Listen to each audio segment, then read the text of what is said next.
What if the very fabric of your personality, your thoughts, desires, tendencies, and even your spiritual longing, was governed by ancient forces that operate beneath the surface of your awareness? What if your suffering, your ambition, and your moments of peace were not entirely yours, but movements of something deeper, primordial energies woven into the nature of reality itself? The sages of ancient India saw through the veil of the personal and identified three fundamental qualities that pervade all of nature. They called them the Gunas. Long before psychology or neuroscience, the rishis of the Vedas and the seers of the Upanishads mapped out the currents of consciousness. They understood that the world was not merely physical, nor was the human being merely an individual. They saw reality as a dance between Purusha, the pure witnessing consciousness, and Prakriti, the dynamic, ever-changing nature. Within Prakriti, they perceived three threads, three forces that bind and shape all things. These are Tamas, the force of inertia and darkness; Rajas, the force of movement and passion; and Sattva, the force of clarity, harmony, and light. To understand the Gunas is to understand yourself, not as a static self, but as a field of shifting energies. The Gunas are not moral judgments, nor are they fixed categories. They are flows of nature, within you and outside you. You are not one guna. You are all three, in different proportions, in different moments, constantly changing. And yet, the highest teachings of yoga do not end with understanding the gunas. They urge us to transcend them. Before we go further, take a moment. If you feel a deep calling to master your inner nature, write this phrase in the comments: I choose clarity over chaos. It is an affirmation of your path, and if this teaching resonates with you, subscribe to the channel and leave a like, so this wisdom can reach others walking the same path. The Samkhya philosophy, one of the 6 classical schools of Indian thought, describes the gunas as the very substance of nature. According to Samkhya, all phenomena, physical, mental, and emotional, are composed of these 3 gunas. Tamas is heaviness, resistance, dullness, sleep, ignorance.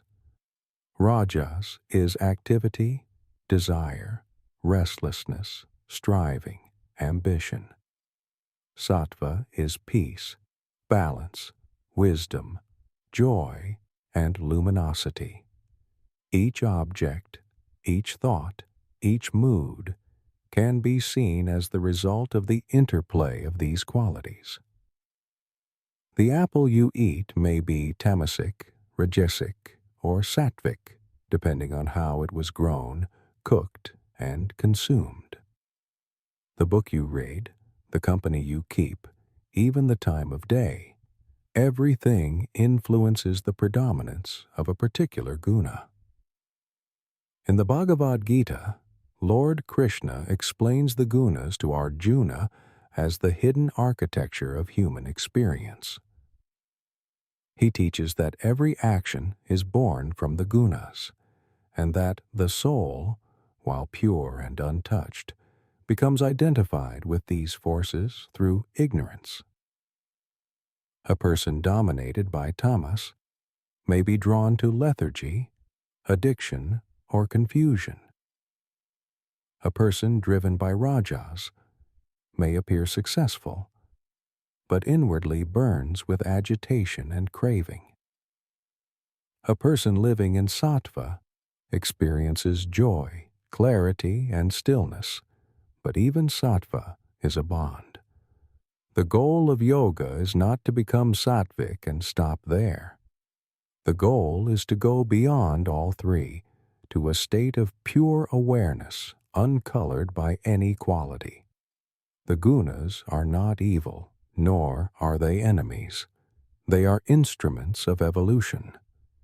In the early stages of spiritual life, tamas must be lifted into rajas, because without movement, there can be no progress.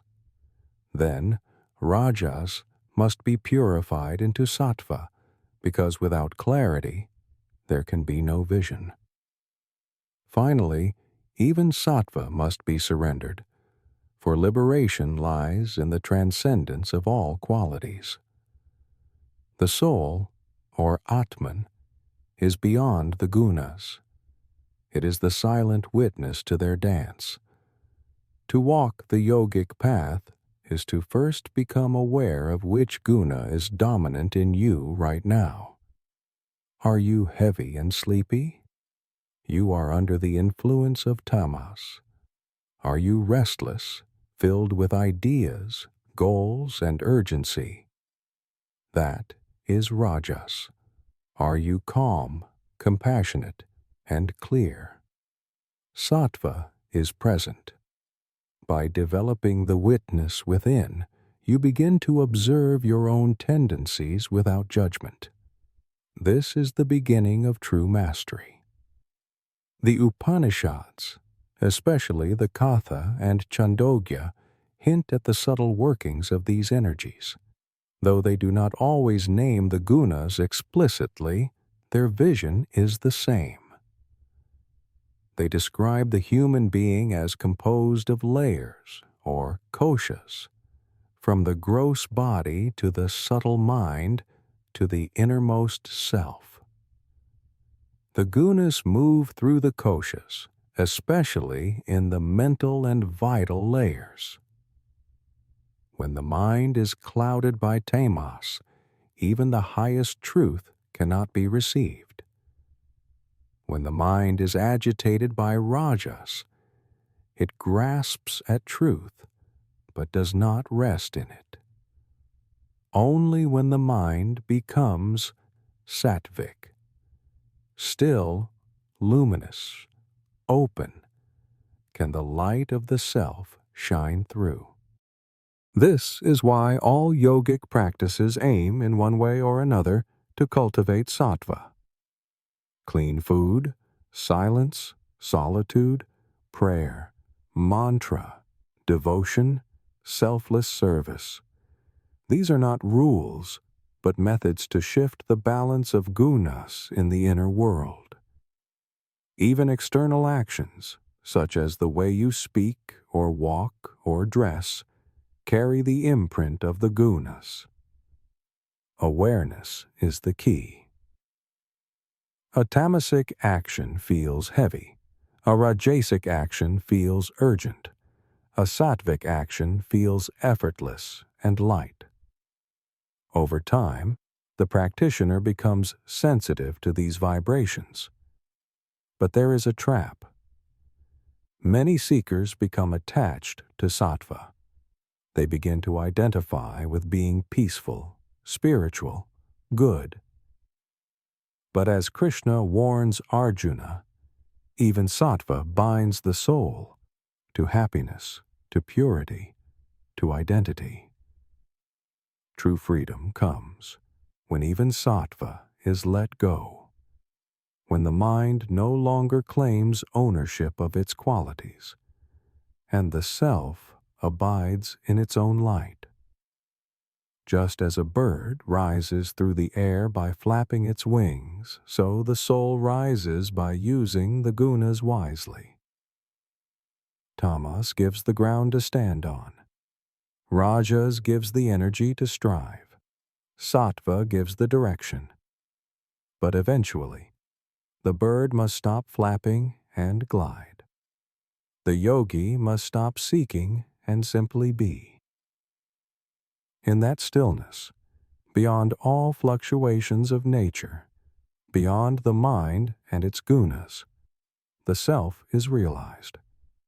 Even the scriptures themselves are categorized by the gunas.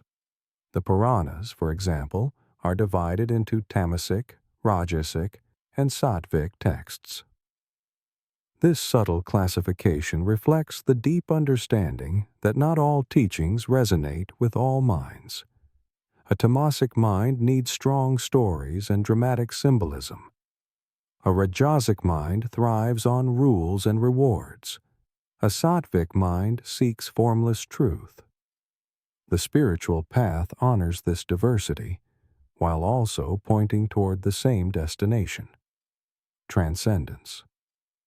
The great sage Patanjali, in the Yoga Sutras, does not explicitly name the gunas in every verse, but his entire system is based on their regulation. The 8 limbs of yoga, yama, niyama, asana, pranayama, pratyahara, dharana, dhyana, and samadhi, systematically move the practitioner from tamas to rajas to sattva, and finally to kaivalya, the state beyond all gunas. Every step, every discipline, is a refinement of the inner chemistry. To master the gunas is not to eliminate them, but to understand their nature, to observe their play, and to rise above their grip. A yogi eats not for pleasure, but to nourish clarity. A yogi speaks not to impress, but to preserve silence. A yogi acts not from compulsion, but from alignment. In every moment, the choice of which guna to feed is present, and that choice defines the path. The gunas also operate collectively. A culture can become tamasic, stagnant, addicted, confused. It can become rajasic, ambitious, restless, violent, or sattvic, creative, harmonious, open to higher values. A family, a city, a nation, they all reflect the interplay of the gunas. This is why the work of self-mastery is not selfish. It transforms the world from within. The gunas influence not only emotions and thoughts, but even the subtle flow of prana, the vital life force. In Ayurveda, the traditional science of healing, different foods, herbs, and practices are prescribed not only to heal the body, but to balance the gunas. A food that increases tamas, such as stale or overly processed items, brings heaviness to both body and mind. Rajasic foods, spicy, salty, or overly stimulating, feed restlessness. Sattvic foods, fresh fruits, vegetables, grains, nuts, prepared with care, support inner peace. Likewise, one's daily routine, exposure to natural light, level of sensory input, and the quality of relationships all contribute to the guna balance. In tantric texts, especially those aligned with Kashmir Shaivism, the gunas are not denied or suppressed, but integrated. The tantric approach does not reject tamas or rajas, but seeks to alchemize them through consciousness. Even darkness becomes the ground for inner light. Even desire becomes the vehicle for surrender.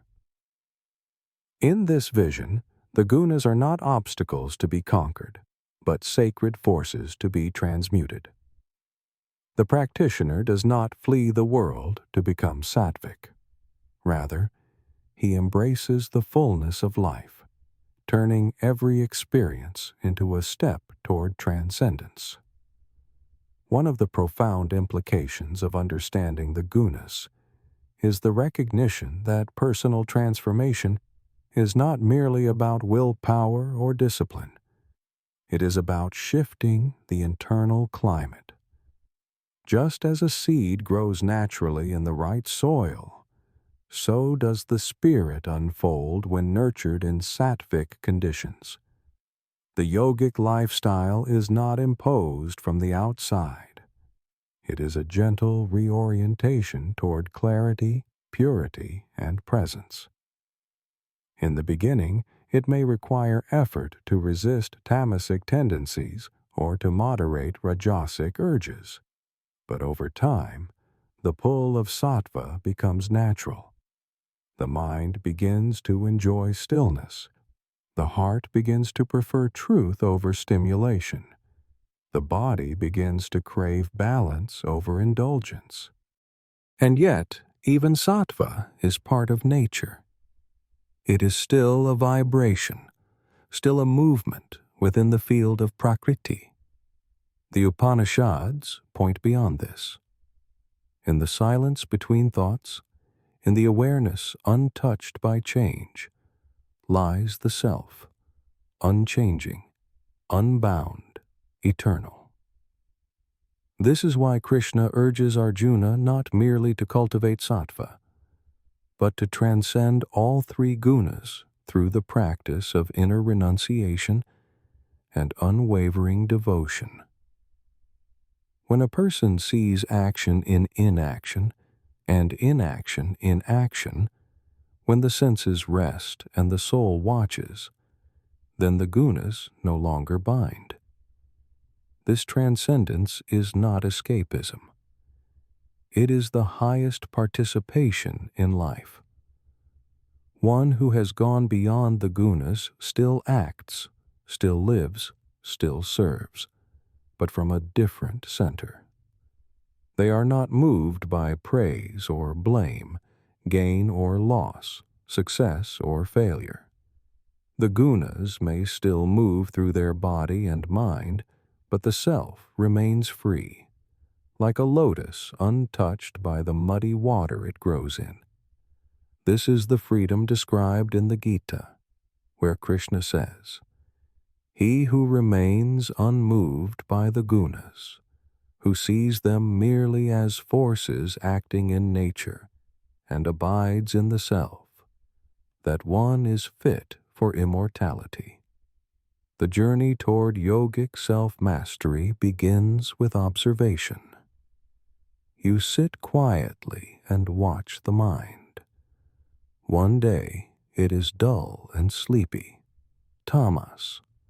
Another day it races with plans and fantasies, Rajas. Another day it feels luminous and content, Sattva. With each observation, you gain distance. You begin to realize, I am not my moods. I am not my urges. I am not even my peace. You begin to taste the witness, the seer behind all change. As the Bhagavad Gita teaches, even the wise are influenced by the gunas, but they do not identify with them.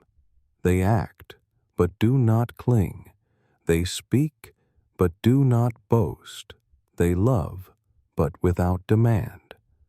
In every moment, they return to the center. The gunas may color the canvas of experience, but the self remains the blank space behind all forms. And it is in that space that true yoga begins.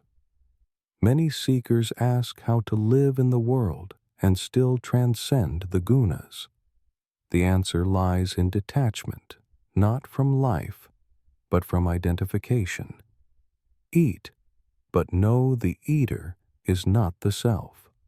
Work, but know the doer is not the self. Love, but know the lover is not the self. In this way, life becomes a field of awareness. The gunas play, but they no longer possess. Understanding the gunas also brings compassion. When you see someone acting from tamas, you do not judge. You see that they are trapped in heaviness. When someone is agitated by rajas, you see their suffering behind the striving.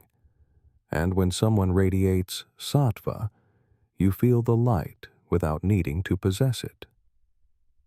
This vision removes ego and fosters unity. All are waves in the same ocean of nature, each at a different stage of awakening. This perspective is not just philosophical, it is deeply practical.